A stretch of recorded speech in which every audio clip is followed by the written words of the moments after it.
അപ്പോൾ hello guys, അപ്പം നമ്മൾ ഈ ഗെയിമിനെ കുറിച്ചാണ് പറയാൻ പോണത്. അപ്പോൾ നിങ്ങൾക്കറിയോ ഈ ബീറ്റർഗികൾ എങ്ങനെയാണ് മ്യൂട്ടാൻറ്റ് ബീറ്റർഗികളായി മാറി? നമ്മൾ ഗാർട്ടൺ ഓഫ് ബെൻബൻ 6ത്തെ ലാസ്റ്റ് ഭാഗിൽ കണ്ടത് എന്താണെന്നറിയോ? അപ്പോൾ 6ൽ ഞാൻ ബീറ്റർഗികളെ കണ്ടതാണ്. പക്ഷേ ഈ ബീറ്റർഗികൾ കളറ് ബ്ലാക്ക് ആൻഡ് വൈറ്റ് ആക്കിയത് ഈ ഡുഡു ആണ്. ആദ്യത്തെ 7ലാണ് ബീറ്റർഗികൾ മ്യൂട്ടാൻ്റായി മാറിയത്. Garton of ബെൻബൻ 7ൽ welcome to the സിറ്റിൻജിയൻ. ഇതൊരു ടൗണാണ് സിറ്റിൻജിയൻ. ഈ ടൗണിലാണ് നമ്മൾ അപ്പോൾ നമ്മൾ ഒരു ദിവസം 6ൽ എന്തോ ഷെരീഫ് ടോഡ്സ്റ്റർ ആ ബെൻബലിനെ രക്ഷിക്കാൻ പോയതാണ്. പക്ഷെ ഷെരീഫ് ടോഡ്സ്റ്ററിനെ കാണാണ്ടായിപ്പോയി.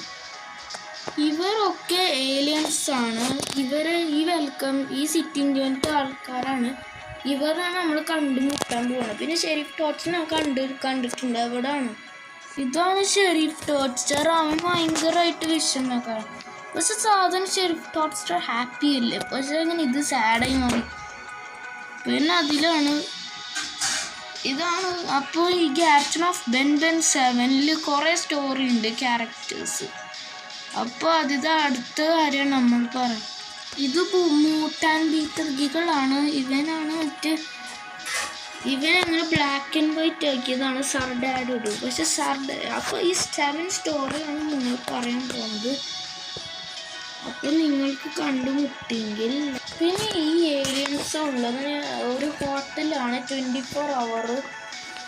അപ്പോൾ ഇതിലാണ് നമ്മൾ കണ്ടുമുട്ടുന്നത്.